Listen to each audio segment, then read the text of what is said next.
हाय everyone, हमारा next topic है vector model for two valence electron atom. अभी तक अपन ने वेक्टर मॉडल प्रीवियस कुछ लेक्चर्स में देखे थे। एक ही वेक्टर मॉडल बनाते थे अपन एक इलेक्ट्रॉन के लिए, और उसको दो स्कीम के अंदर बनाते थे, एलएस कपलिंग में और जेजे कपलिंग में। पर एग्जाम में मैंने प्रीवियस ईयर के पेपर्स देखे हैं, उसमें एक बार पूछा गया है कि टू वैलेंस इलेक्ट्रॉन के लिए वेक्टर मॉडल बनाइए under LS scheme and under JJ scheme. तो जेजे कपलिंग और एलएस स्कीम, तो इसके अंदर हमारे पास केवल डायग्राम इंपॉर्टेंट है, ठीक है। और उस डायग्राम की थ्योरी भी मैं आपको समझा देती हूँ। तो सपोज हमारे पास इसमें होगा क्या, इसमें हमारे पास होगा कि जो भी इलेक्ट्रॉन होगा उसका एंगुलर मोमेंटम एल वेक्टर से रिप्रेजेंट करेंगे और उसका स्पिन एंगुलर मोमेंटम एस से रिप्रेजेंट करेंगे, ठीक है। एल और एस कंबाइन होकर रेजल्टेंट वेक्टर बनाएंगे, ठीक है। अब हमारे पास हम जो दो इलेक्ट्रॉन लेंगे तो उनके एंगुलर मोमेंटम क्या हो जाएंगे, L1 L2, और स्पिन मोमेंटम क्या हो जाएंगे, S1 S2, और उनका रिजल्टेंट क्या होगा, J। अब ये वो J1 J2 क्यों नहीं हुआ, क्योंकि अभी अपन को पता चलेगा कि J कैसे हुआ। तो दो स्कीमें बनाना अपन को। तो सबसे पहले आप ये वाला डायग्राम देख लीजिए, क्योंकि एग्जाम में आपको डायग्राम ड्रॉ करना है, उसकी थ्योरी नहीं पूछी गई है। थ्योरी आप डिस्क्रिप्शन में लिखना चाहें तो आपकी चॉइस है। ये वाला डायग्राम आपको बनाना है, ये एलएस कपलिंग का डायग्राम है। एलएस कपलिंग में होता क्या है, प्रीवियस लेक्चर्स में हम देख चुके हैं। जितने भी इलेक्ट्रॉन्स होते हैं उनके L1 L2 L3 सब मिलके एक कंबाइंड L बनाते हैं, कैपिटल L बनाते हैं। और इसी तरह से उनके S1 S2 S3 and so on मिलके कैपिटल S बनाते हैं।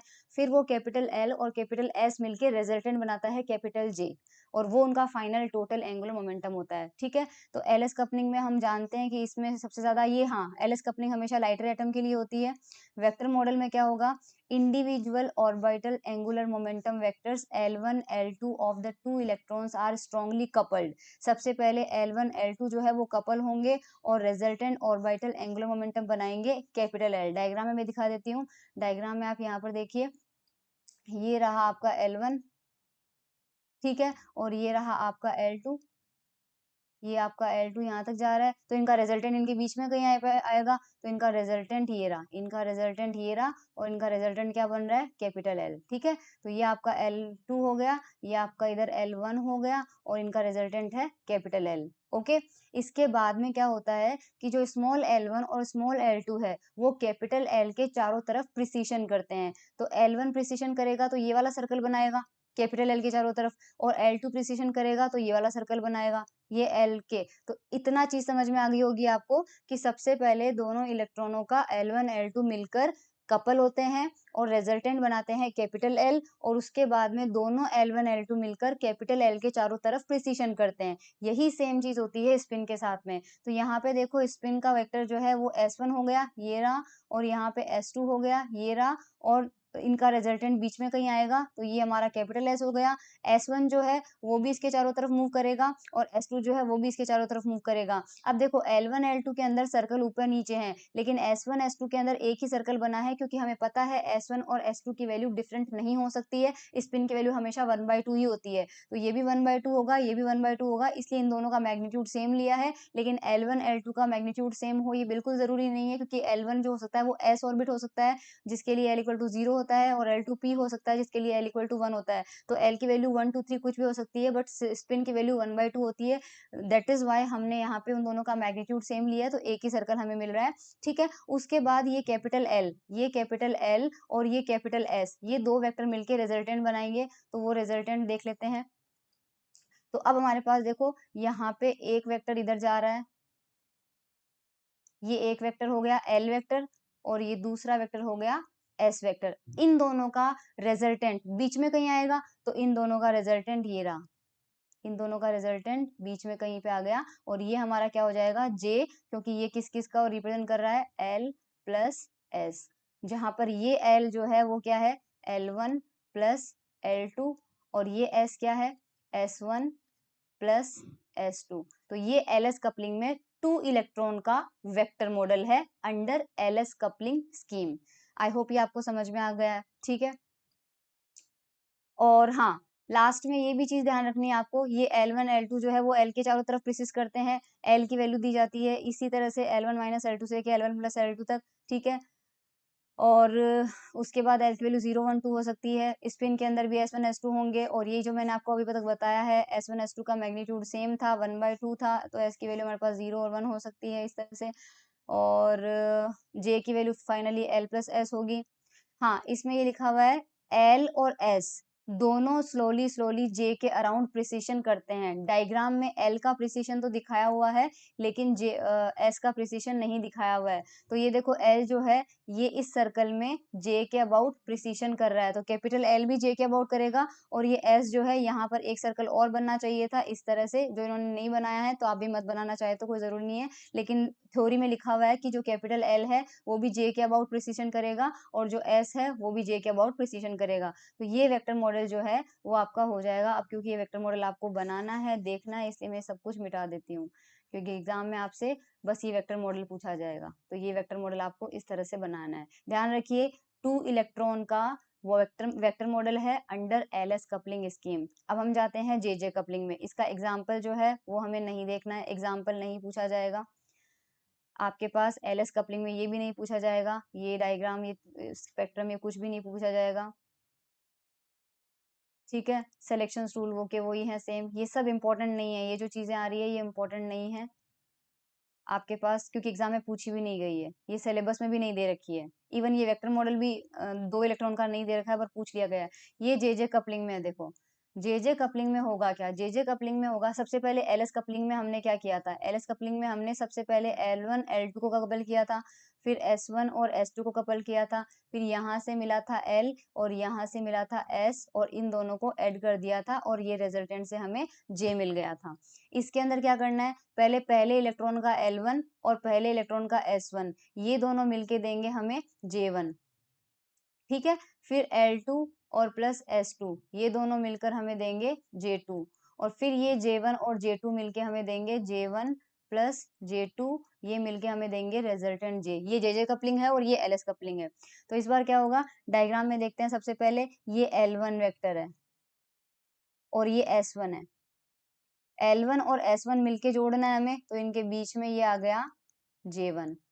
ये वेक्टर जो मैंने बनाया है ये J1 है। ठीक है, L1 S1 मिलके J1 बन गया, और इस J1 के दोनों तरफ L और S घूमेंगे, तो ये L1 भी इसके चारों तरफ घूम रहा है J1 के तरफ, J1 के चारों तरफ, और इधर S1 जो है वो भी J1 के चारों तरफ प्रिसिशन कर रहा है। सेम चीज इधर आ जाते हैं, इधर ये रहा S2 वेक्टर और ये रहा L1। ठीक है, L1 नहीं L2 चाहिए अब हमें, ये रहा L2, ये रहा L2 और ये रहा S2।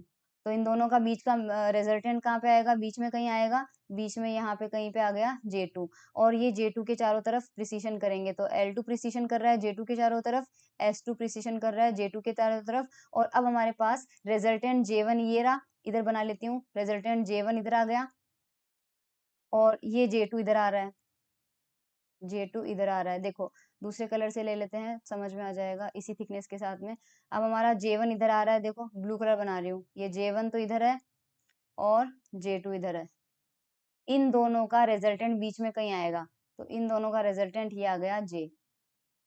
ठीक है, तो ये जो J1 J2 है ये दोनों इसके अबाउट प्रिसिशन करेंगे, तो J2 का प्रिसिशन तो दिखाया हुआ है, और J1 का इन्होंने नहीं दिखाया है, J1 का भी यहाँ पर बनना चाहिए। ओके, तो यहाँ पर दोनों जो है प्रिसिजन करेंगे, बस इतना ही इंपॉर्टेंट था। ये 2 वेक्टर मॉडल जो हैं इनकी थ्योरी जो मैंने बोला वही थ्योरी में लिखा हुआ है।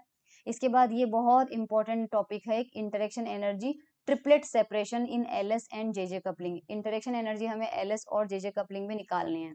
तो सबसे पहले हमने देख लिया है कि for a single electron the interaction energy that is the shift of each fine structure level from the hypothetical centre is given by. एक सिंगल इलेक्ट्रॉन के लिए टर्म शिफ्ट का फॉर्मूला हम निकाल चुके हैं, ये होता है। ये फॉर्मूला प्रीवियस लेक्चर्स के अंदर हम डिराइव कर चुके हैं, तो आप प्रीवियस लेक्चर पढ़ के अगर देखेंगे तो उसमें आपको ये फॉर्मूला मिल जाएगा। इस पूरे टर्म को हमने रिप्रेजेंट किया है, इसको पूरे टर्म को रिप्रेजेंट क्या करेंगे, इसको मान लीजिए रिप्लेस कर दिया J स्टार से, इसको रिप्लेस कर दिया L स्टार से, इसको रिप्लेस कर दिया स्मॉल s स्टार से, और ये बीच का जितना भी कांस्टेंट है इस पूरे कांस्टेंट को रिप्लेस कर दिया a/2 से, a/2 से। तो a इतना हो गया, करेक्ट। 2 यहाँ पे लिखा हुआ है, इस 2 को अलग से लिया है अपन ने, तो a/2 करके ये हमारे पास वैल्यू आ जाएगी, और बाकी ये हमने रिप्लेसमेंट यहाँ पे किए हैं। ठीक है, अब एक कोसाइन लॉ होता है जो आपने 9 10 की ज्योमेट्री में पढ़ते हैं, वो होता है J square is equals to, मतलब अगर L और S से मिलके, 2 वेक्टर से मिलके अगर तीसरा वेक्टर बन रहा है तो एक ट्राइंगल बनता है, वेक्टर ट्राइंगल, उसका लो होता है J square is equal to L square plus S square plus 2ls cos L J. ये हम जानते हैं दो वेक्टर का। हमें पता है, देखो अगर एस और एल के बीच का एंगल थीटा है तो इनका रिजल्टेंट क्या होगा, रिजल्टेंट मान लीजिए जे है, तो जे का वैल्यू क्या होता है, जे का स्क्वायर, जे का मैग्नीट्यूड कितना होता है, root of L square plus S square plus 2ls cos theta. पढ़ा होगा आपने दो वेक्टर के अंदर। तो यहाँ पर भी वही है कि हमें एल और एस के बीच में एंगल दिया हुआ है, तो हमने यहाँ पे कॉस थीटा की जगह कॉस में ब्रैकेट करके क्या लिखा है, एल स्टार एस स्टार। इसका मतलब एंगल जो है वो एल स्टार और एस स्टार के बीच का है, और इधर स्क्वायर करोगे तो अंडर रूट हट जाएगा और ये वाला फॉर्मूला मिल जाएगा हमें। ठीक है,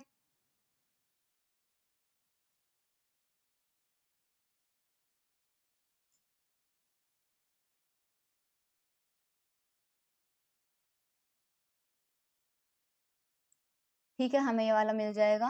तो टर्म शिफ्ट निकालेंगे तो लेफ्ट हैंड साइड में वही है, माइनस का टी एंड सी है, राइट हैंड साइड में हमारे पास क्या मिल जाएगा, वैल्यू कहाँ पुट करेंगे, तो ये देखो ये वाली वैल्यू जे स्टार की जो वैल्यू है ना, ये वाली, ये कहाँ पे पुट करेंगे, ये पुट करेंगे इस जगह, इस जे स्टार की जगह रखना। तो एल स्टार से एल स्टार कैंसिल आउट हो जाएगा, एस स्टार से एल स्टार कैंसिल आउट हो जाएगा, इधर ए और 2 है वो आपके पास बच जाएगा, और लास्ट में आपके पास यहाँ वाला जो 2 है, ये वाला 2 जो है इस वाले 2 से कैंसिल आउट हो जाएगा, और रिमेनिंग आपके पास बचेगी ये वाली इक्वेशन नंबर 1, जो आप करके देख लेना, बिकॉज ये सिंपल मैथमेटिक्स है। ओके, इतना आपको समझ में आ गया है।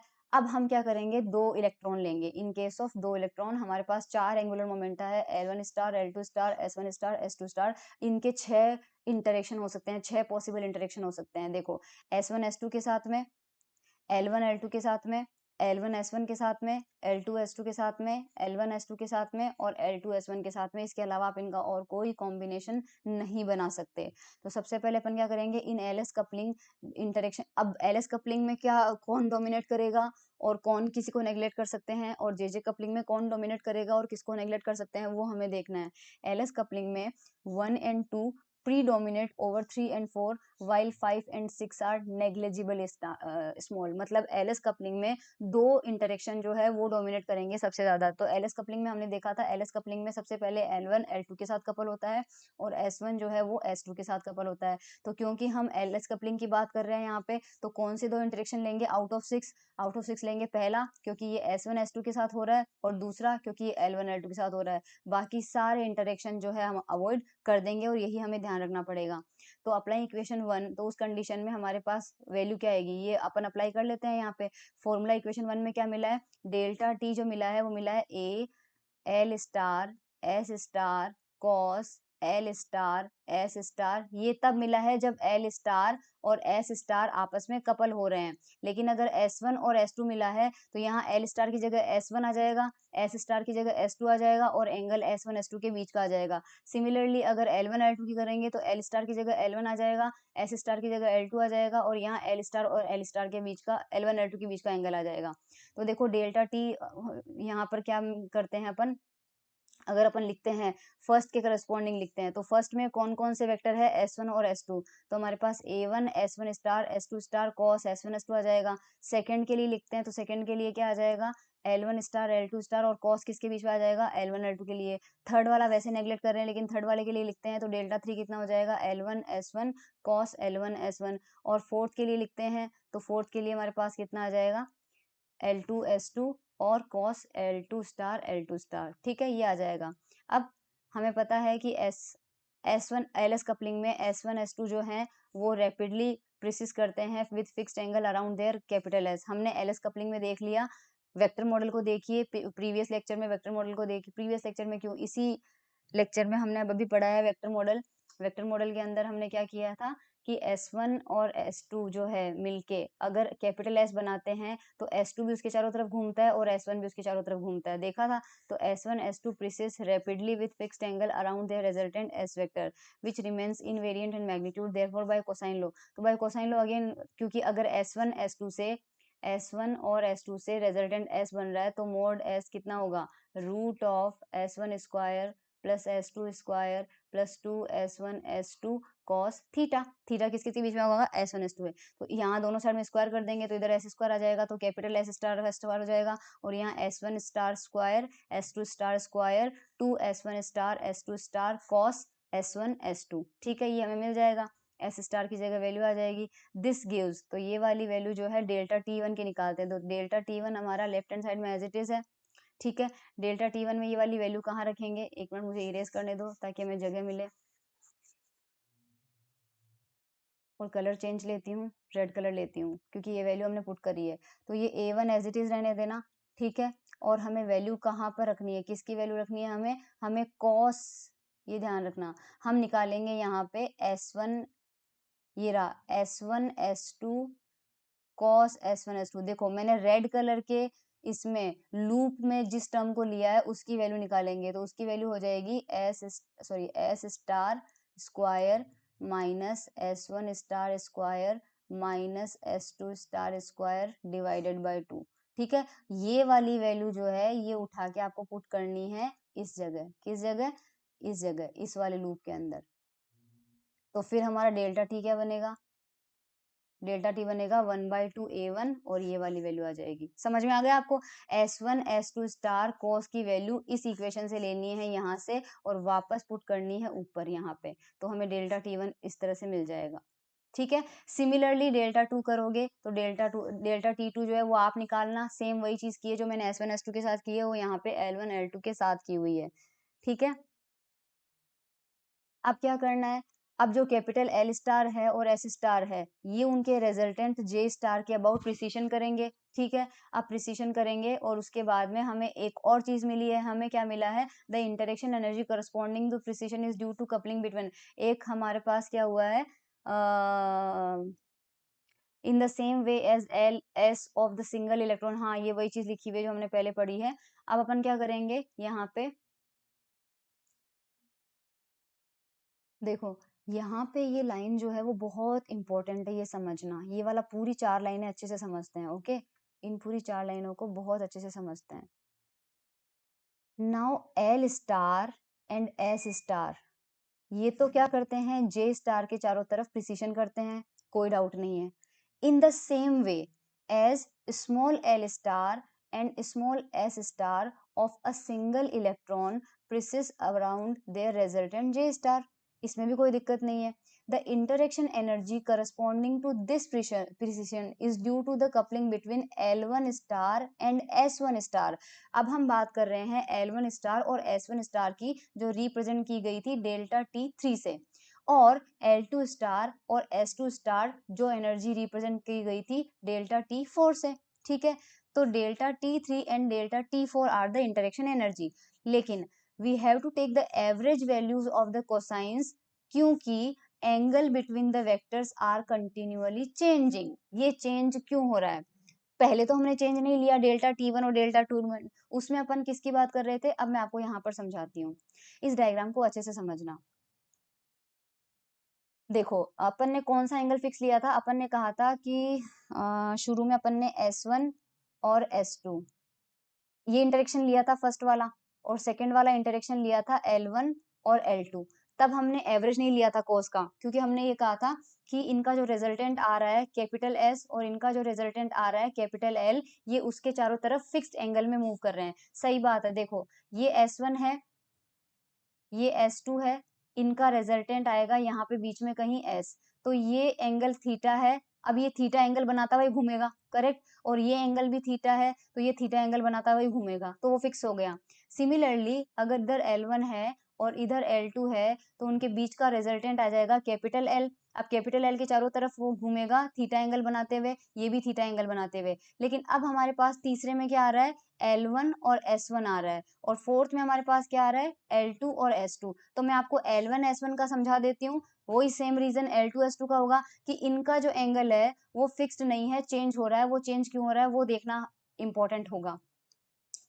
तो हमारे पास L1 और S1 के बीच का एंगल चेंज क्यों हो रहा है? अब समझिएगा, ये S1 था, ये S2 था, इनका रिजल्टेंट आया S।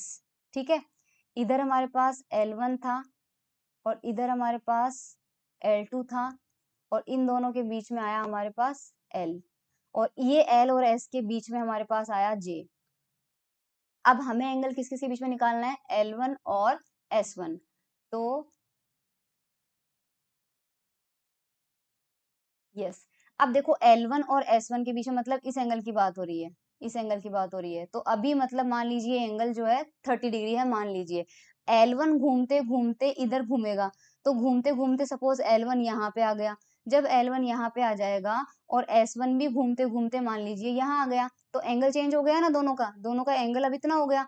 L1 घूमते घूमते मान लीजिए यहाँ आ गया, क्योंकि वो तो इसके चारों तरफ घूमेगा।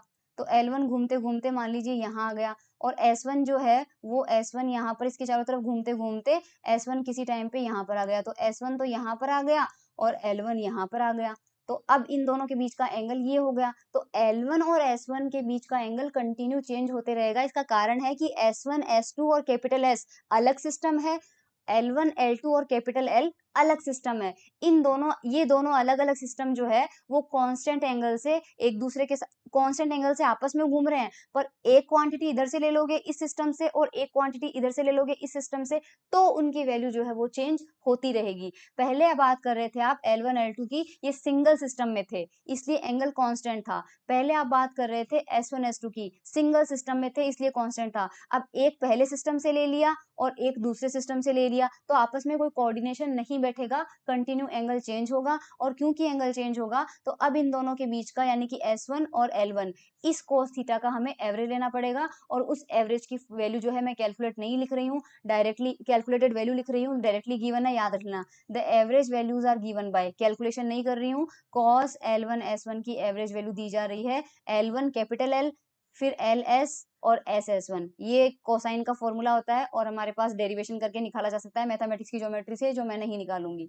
सिमिलरली यहाँ पर L2 S2 का एवरेज जो आएगा वो इस तरह से आएगा। अब ये एवरेज वैल्यू जो है मैं इक्वेशन डेल्टा T3 और डेल्टा T4 में यूज करना पड़ेगा। तो ऊपर से देखो डेल्टा T3 अपन ने निकाली है, कहाँ पे निकाली है, यस यहाँ पे देख लो। सबसे पहले डेल्टा T3, इसमें हमने इसकी वैल्यू निकाली है cos L1 S1, अभी जो निकाली है वो वैल्यू यहाँ रखेंगे, और cos L2 S2 जो अभी वैल्यू निकाली है वो यहाँ रखेंगे।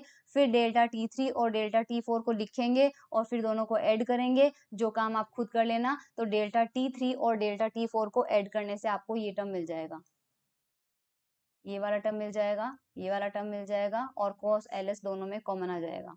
ठीक है, अब हमारे पास क्या है, applying various cosine law, applying cosine law for the various terms we get। अब क्या लगाया है, cosine law लगाया है। तो यहाँ पे हमारे पास कितना हो जाएगा, A3L1 स्टार S1 स्टार जो है A3L1 star S1 star as it is है, केवल cos L1 L स्टार। अब ये कैसे लगाया है, cos L1 स्टार को इन्होंने क्या किया है वो मैं बता देती हूँ आपको। देखो हमें किसकी वैल्यू निकालनी है, हमें इसकी वैल्यू निकालनी है, ये cos वाला टर्म, cos L1 और कैपिटल L, L1 और कैपिटल L के बीच का एंगल निकालना है। वो देखो कैसे निकालेंगे, ऐसे निकालेंगे। हमें पता है L1 प्लस S2 मिलके क्या बनता है, कैपिटल L बनता है। इसमें एंगल किसका निकालना है, L1 का और L के बीच का निकालना है, इसलिए एक साइड में रखेंगे L1 और L को, दूसरे साइड में रखेंगे L2 को। ठीक है, तो L2 को इधर ही रहने दिया और L1 को राइट हैंड साइड में भेज दिया, तो बीच में माइनस आ गया, दोनों साइड में स्क्वायर करो तो इधर स्क्वायर ये हो गया और इधर a माइनस बी का होल स्क्वायर, तो a square plus B square minus 2ab cos theta. अब थीटा किसके बीच में आएगा, जो a और b है, a और b क्या है, l और l1 है। यहाँ से फिर हम cos की वैल्यू निकालेंगे, तो 2l1 ये करेंगे तो ये वैल्यू आ जाएगी यहाँ पे, और सिर्फ cos की निकालनी है, cos l star l1 star, तो हमारे पास आ जाएगा l star plus L1 star minus L2 star divided by 2l star L1 star. अब मैं दिखा देती हूँ आपको, ये वैल्यू एक ही निकाली है मैंने, ये देखो यहाँ रखी हुई। ठीक है, और साथ में क्या है, cos S स्टार S1, जैसे मैंने L1 S की वैल्यू निकाली है वैसे ही S स्टार की आप वैल्यू निकालेंगे, आपको मिल जाएगा ये। और वैसे ही आप L2 L की वैल्यू निकालेंगे, आपको मिल जाएगा ये। और same S star S two की वैल्यू निकालोगे, आपको मिल जाएगा ये। आई होप अब आपको समझ में आ गया। मैं थोड़ा सा हिंट दे देती हूँ, जब एस और एस वन के बीच में निकालोगे तो क्या करना है, जब एस और एस वन के बीच में निकालोगे तो क्या करोगे, S one plus S two जो होता है वो कैपिटल एस होता है। हमें एंगल किस किस के बीच में चाहिए, एस और एस वन के, तो एस टू को इधर ही रखो और S star minus S one star करो, दोनों साइड में स्क्वायर करो, S star A square plus B square minus two A B cos S और एस वन, यहाँ से वैल्यू निकाल लेना। सिमिलरली अब बाकी आप चारों कर लो, दो मैंने बता दिए, दो आप कर लो। और यहाँ पे देखो ब्रैकेट के बाहर क्या है, एल स्टार एस स्टार है, एल स्टार एस स्टार का भी बता देती हूँ। एल और एस का बीच का एंगल चाहिए हमें, एल और एस के बीच का एंगल के लिए क्या करेंगे, एल प्लस एस क्या होता है, जे होता है। तो L square plus S square plus two L S cos L S is equals to J square. तो यहाँ से two L S cos L S is equals to J square minus L square minus S square cos L S is equals to J square minus L square minus S square divided by two L S. ये वाली value मैं दिखा देती हूँ आपको, ये रही यहाँ पे, ठीक है। तो हमारे पास delta T three plus delta T four आ चुका है। इसको थोड़ा सा सिंप्लीफाई किया है। अब सिंप्लीफाई कैसे किया है, ओ माय गॉड, सिंप्लीफाई कैसे किया है, सिंप्लीफाई किया है जो टर्म, हाँ जैसे एल वन स्टार से L one star cancel out हो गया, और एस वन स्टार से S one star cancel out हो गया, इधर एल टू से एल टू कैंसिल आउट हो गया, एस टू से एस टू कैंसिल आउट हो गया। हाँ तो हमारे पास जो इधर कैंसिल आउट होने के बाद जो टर्म्स बचे हैं वो, अच्छा और एल एस भी कैंसिल हो रहा है क्या, एल एस भी कैंसिल हो रहा है क्या, हाँ ये एल एस जो है इस एल और एस से कैंसिल आउट हो जाएगा, और ब्रैकेट के अंदर इससे एल और एस से भी कैंसिल आउट हो जाएगा, क्योंकि ये ब्रैकेट के अंदर इसके पास भी जाएगा और इसके पास भी जाएगा। तो रिमेनिंग जो टर्म है वो आपके पास ये बचेगी, ये कैलकुलेशन करके देख लेना, आपके पास ये वाली टर्म बचेगी। इसको हम कैसे लिख रहे हैं, लेफ्ट हैंड साइड में तो यही चल रहा है हमारे पास, ठीक है। राइट हैंड साइड में हम क्या करेंगे, यहाँ पे कुछ थोड़ा सा इसको शॉर्ट फॉर्म में लिखेंगे। तो ये टर्म तो एज इट इज रहने दो, ओके। तो ये टर्म तो हमारे पास एज इट इज आ गई, इस टर्म को तो हमने टच भी नहीं किया है। बाकी ये 1/2 जो है ना, इसको आगे ले लो, ये 1/2 आगे आ गया। अब ये जो है ना, इसमें a3 है, a3 के साथ में ये जो पूरा टर्म है, ये वाला पूरा टर्म है, इस पूरे टर्म को लिख दो अल्फा 3, ठीक है। और ये नहीं, ये साथ में मिला के, सॉरी, ये पूरा टर्म है अल्फा 3, और ये 4, और यहाँ से लेके यहाँ तक के टर्म को हम लिख दो अल्फा 4। तो अल्फा 3 आ गया, अल्फा 4 हमारे पास आ गया। तो हमारे पास एक्सप्रेशन आ जाएगा इक्वेशन 5 में जो दिया हुआ है। अब मान लीजिए इन दोनों को मिला के अगर कैपिटल ए रख देते हैं, तो हमारे पास इस एक्सप्रेशन में इसकी जगह क्या आ जाएगा, कैपिटल ए आ जाएगा। तो हमें क्या मिलेगा, 1/2 ए, और ये हमें मिल जाएगा। Okay, now we may now write any fine structure term by the formula. Fine structure term क्या होती है, जो टर्म शिफ्ट फाइनली होती है वो हाइपोथेटिकल टर्म वैल्यू है, रेफरेंस वैल्यू है, मान लीजिए ओरिजिनल वैल्यू एक्चुअल वैल्यू है, और ये जो इंटरेक्शन की वजह से जो डिस्टर्बेंस आया है, वो डिस्टर्बेंस कौन कौन से डिस्टर्बेंस माइनस होंगे इसमें, डेल्टा टी1 को माइनस करने पड़ेगा, टी2 टी3 टी4, और एक्चुअल रेफरेंस वैल्यू कितनी है, टी, तो फाइनल टी हमारे पास ये मिल जाएगा, ठीक है। एज एन एग्जाम्पल कराने की मेरी श्रद्धा तो नहीं है, बट ठीक है एग्जाम्पल कर लेते हैं। चलो एग्जाम्पल लेते हैं पीएस कॉन्फ़िगरेशन। पीएस कॉन्फ़िगरेशन में L1 की वैल्यू 1 आएगी क्योंकि P है, और L2 की वैल्यू 0 आएगी क्योंकि S है। तो L1 और L2 से हमारे पास L की वैल्यू क्या बनेगी, L हम जानते हैं L1 प्लस L2 होता है, तो 0 प्लस 1 1 हो जाएगा। उसके बाद में S1 हाफ, तो S की दो वैल्यू मिलेगी, S1 माइनस S2 और S1 प्लस S2 0 1 मिलेगी। तो S इक्वल टू 0 के लिए सिंगलेट स्टेट मिलेगा। क्यों सिंगलेट बोल रहे हैं, क्योंकि मल्टीप्लिसिटी की वैल्यू कितनी आएगी, अगर इसको अपन क्या रख देंगे, 1/2 रख देंगे, 0 और 1 रखते हैं, तो s की जगह यहाँ पे 0 रखो, तो 0 रखोगे तो कितना आ रहा है, 1, 1 का मतलब सिंगलेट, और अगर इस s की जगह 1 रखोगे तो आंसर कितना आएगा, 3, यानी कि ट्रिपलेट। तो s इक्वल टू 1 में ट्रिपलेट मिलेगा, s इक्वल टू 0 में सिंगलेट मिलेगा। तो j की वैल्यू निकालते हैं l माइनस s, तो l इक्वल टू 1 लिया और s इक्वल टू 0 लिया, 1 और 0 से हमें j इक्वल टू क्या मिलेगा, 1 मिलेगा। और L इक्वल टू 1 और S इक्वल टू 1। अगर 1 1 लेंगे तो J की वैल्यू कितनी हो जाएगी, 1 माइनस 1 जो कि 0 होता है, और 1 प्लस 1 जो कि 2 होता है, तो दोनों के बीच में एक इंटीजर अपने आप आ जाएगा 0 1 2, तो J की वैल्यू 0 1 2 मिल रही है। तो हमारे पास टर्म निकालना है, कॉन्फ़िगरेशन क्या हो जाएगा, कॉन्फ़िगरेशन में एक सिंगलेट टर्म मिलेगी 1p1 और एक ट्रिपलेट टर्म मिलेगी ये। सिंगलेट और ट्रिपलेट टर्म कैसे मिली मैं बता देती हूँ। सिंगलेट में हमारे पास क्या आया था, सिंगलेट में हमारे पास आया था s इज इक्वल टू 0, तो यहाँ से 2s प्लस 1 की वैल्यू क्या मिलेगी, 1, तो ये तो आ जाएगा।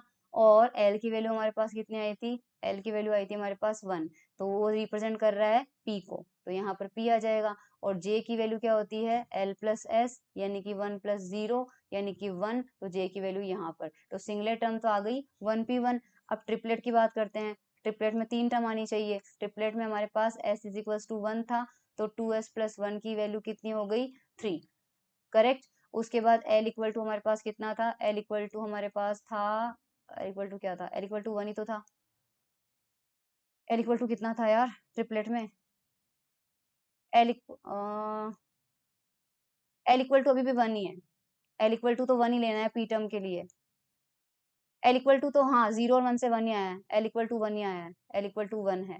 तो अब यहाँ पे इस कॉम्बिनेशन को देखो, इस कॉम्बिनेशन में जे की वैल्यू कितनी मिल सकती है, 1 माइनस 1 0, 1 प्लस 1 2 और बीच में एक 1 आ जाएगा। तो यहाँ पर तो हो गया थी, और एल इक्वल टू 1 है, एल इक्वल टू 1 की करस्पॉन्डिंग पी, और जे की वैल्यू कितनी है 0 1 2, तो 0 1 2 इनको अलग अलग लिखोगे तो 3 टर्म आ जाएगी, 3p0 3p1 और 3p2, तो ये ट्रिपलेट आ गया और ये आ गया सिंगलेट। ठीक है, यहाँ तक कोई डाउट आई होप नहीं होना चाहिए। The shift of each term from the centre gravity is delta t1 plus delta t2। Delta t1 और डेल्टा t2 निकालेंगे तो फॉर्मूला प्रीवियस लेक्चर से उठाया डायरेक्टली, ये वाला फॉर्मूला हमारे पास आया हुआ था। अब यहाँ पे अपन क्या पुट करेंगे, यहाँ पे कैपिटल एस तो करेंगे 0, ठीक है, कैपिटल एस को तो 0 पुट करेंगे, और हमारे पास S1 की वैल्यू हाफ, S2 की वैल्यू हाफ, कैपिटल एल की वैल्यू हमने अभी अभी कैलकुलेट की है 1, स्मॉल एल की वैल्यू 1 और स्मॉल L2 की वैल्यू 0, मतलब जो स्टार है वो हटा दो, बाकी सब जगह रख दो, सारी वैल्यूज रखोगे तो ये वैल्यू आ जाएगी -3a/1/4 आ जाएगी। ठीक है, ये तो हमारे पास हो जाएगा किसके लिए, सिंगलेट टर्म के लिए। ये हमने s इक्वल टू 0 लिया था, इसलिए ये किसके लिए आ जाएगा, सिंगलेट के लिए। अब ट्रिपलेट के लिए करते हैं, s इक्वल टू 1 के लिए, तो s इक्वल टू 1 में भी s1 हाफ रहेगा, s2 हाफ रहेगा, l इक्वल टू 1 रहेगा, l1 1 रहेगा, l2 0 रहेगा, तो वैल्यू निकालेंगे तो a1/4 हो जाएगा। तो हमारे पास जो शिफ्टिंग आ रही है, ये डायग्राम देखो, बहुत ही इंपॉर्टेंट डायग्राम है। तो हमारे पास टी नोट रेफरेंस लेवल था, तीनों से ये प्लस का a/4 है, ये प्लस का a/4 है, और वो आया था माइनस का 3a/4। ठीक है, तो हमारे पास यहाँ पे जो 1p1 है, 1p1 यानी सिंगलेट टर्म के लिए टर्म शिफ्ट कितनी आई थी, यानी सिंगलेट जो टर्म बनेगा, लेवल बनेगा, वो टी नोट से कितना डिफरेंस पे आएगा, -3a1/4 पे आएगा। और जो नीचे वाले टर्म आएंगे सिंगलेट के लिए अपन ने देखे थे वो a1/4 है, तो a1/4 के नीचे हमारे पास टर्म आएंगे, ओरिजिनल लेवल ये आ जाएगा, जबकि इसके 3 टर्म आएंगे 3p0 3p1 और 3p2, इनका ओरिजिनल लेवल हाँ यहाँ पे मान लो, लेकिन इसके 3 टर्म्स होंगे हमारे पास। ठीक है, इसके अलावा हमारे पास डेल्टा t3 और डेल्टा t4 का फॉर्मूला आएगा, तो वो हमारे पास ये था। ठीक है, l इक्वल टू 1 है, s इक्वल टू 1 है, j इक्वल टू 0 1 2 अगर अपन वो रखें, तो हमारे पास डेल्टा t3 और डेल्टा t4 की वैल्यू आ जाएगी -2a -a और a। इसका भी डायग्राम बनाया हुआ है क्या,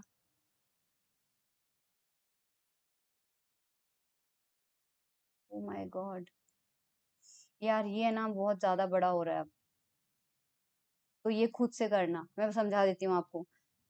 फॉर्मूले रखता जाना, इस वैल्यू के अंदर l इक्वल टू 1 यानी इसकी वैल्यू 1 रखना है, s इक्वल टू 1 रखना है, और j की वैल्यू एक बार 0 रखना है, एक बार 1 रखना है, एक बार 2 रखो, तो 3 वैल्यूज मिलेगी, माइनस का 2a माइनस का a और प्लस का a। तो ये शिफ्टिंग हमारे पास देखो आ गई, ये ओरिजिनल लेवल था, ओरिजिनल लेवल में एक प्लस a में आ रही है, एक माइनस a में आ रही है, और एक -2a में आ रही है। ये डेल्टा 3 और डेल्टा t4 जो है ना, ये शिफ्ट के अंदर के है टर्म, यानी ओरिजिनली तो एलएस कपलिंग है, तो ओरिजिनल लेवल से तो टी नोट से ले लिया, फिर जो T3 है, सॉरी जो लेवल आपस में अंदर है, उन आपस में यानी कि इनके बीच में जो शिफ्ट है वो डेल्टा t3 और डेल्टा t4 बता रहा है, जबकि एक्चुअल लेवल जो है, इससे जो डिफरेंस आ रहा है पूरे पूरे लेवल का, इस लेवल का यहाँ से और यहाँ ऊपर, वो डेल्टा t1 और डेल्टा t2 आ रहा है।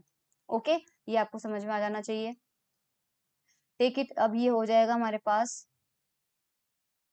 हाँ इतना ही काफी है। अब ये एक्स्ट्रा जो है ये आप करो तो ठीक है, बाकी एग्जाम में तो नहीं पूछते हैं। ये पूरा सेपरेशन निकालना चाह रहे हैं, कैपिटल ए की वैल्यू भी निकालना चाह रहे हैं। कैपिटल ए की वैल्यू हमारे पास होती है, अभी हमने कैपिटल ए में रख दिया, कैपिटल ए की वैल्यू हमारे पास ये थी, और अल्फा 3 की वैल्यू हमारे पास ये थी, अल्फा 4 की वैल्यू हमारे पास ये थी। अब इसके अंदर क्या क्या पुट करेंगे, L1 1 था, L2 0 था, L1 था, S1 हाफ था, S2 हाफ था, और S ट्रिपलेट के लिए कर रहे हैं, है ना, टोटल ट्रिपलेट की सेपरेशन के लिए कर रहे हैं, तो ए की वैल्यू आ जाएगी A3/2।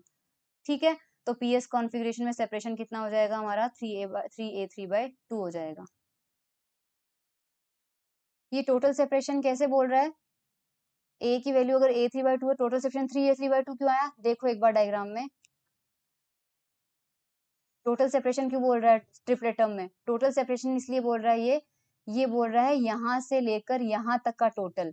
तो हमें पता है ये मैग्नीट्यूड जो आ रहा है वो हमारे पास में, ये जो टोटल मैग्नीट्यूड आ रहा है वो कितना आ रहा है, ए ए ए, यानी ये भी ए है, ये भी ए है, और ये भी है, तो टोटल कितना हो गया, 3A आ जाएगा। और ए की वैल्यू हमारे पास अभी अभी कितनी आई थी, A3/2, तो ये कितना आ रहा है, 3A3/2 आ रहा है।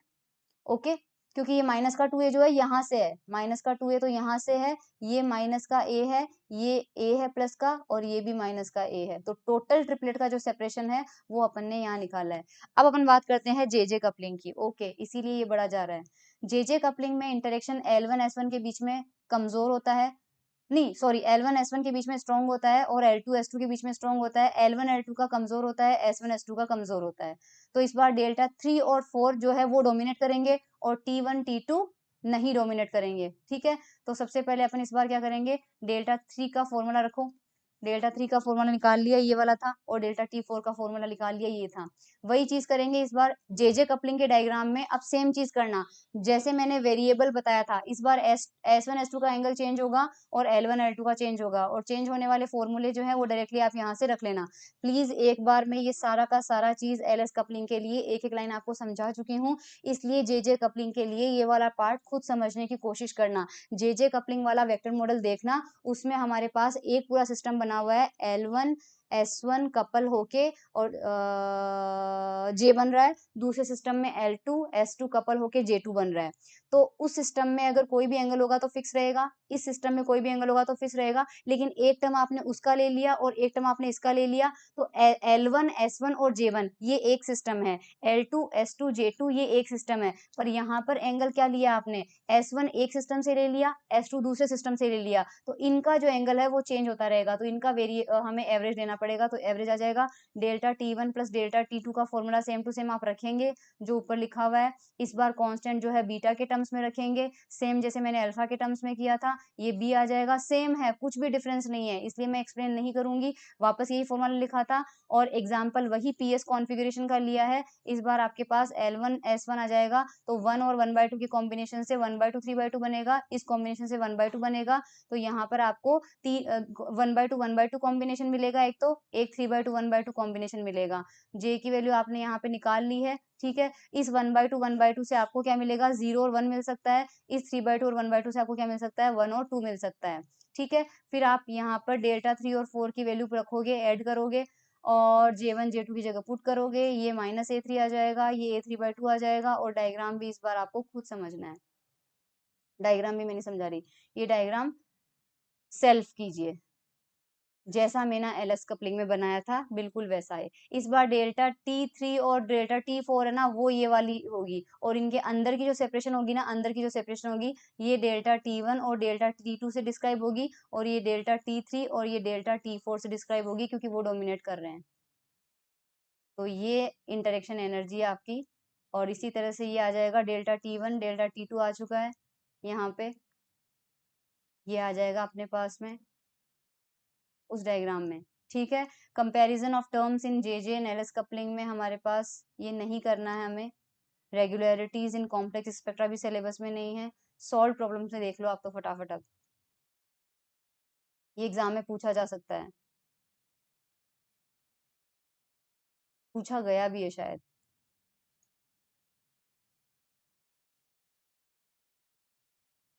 देखो पीजी के स्टूडेंट हो तो थोड़ी चीजें आप पे भी छोड़नी चाहिए हमें। 11th 12th के बच्चे को स्पून फीडिंग की जाती है, पीजी वाला बच्चा तो बुक से भी पढ़ना जानता है। ठीक है, दैट्स ऑल आज के लिए इतना ही।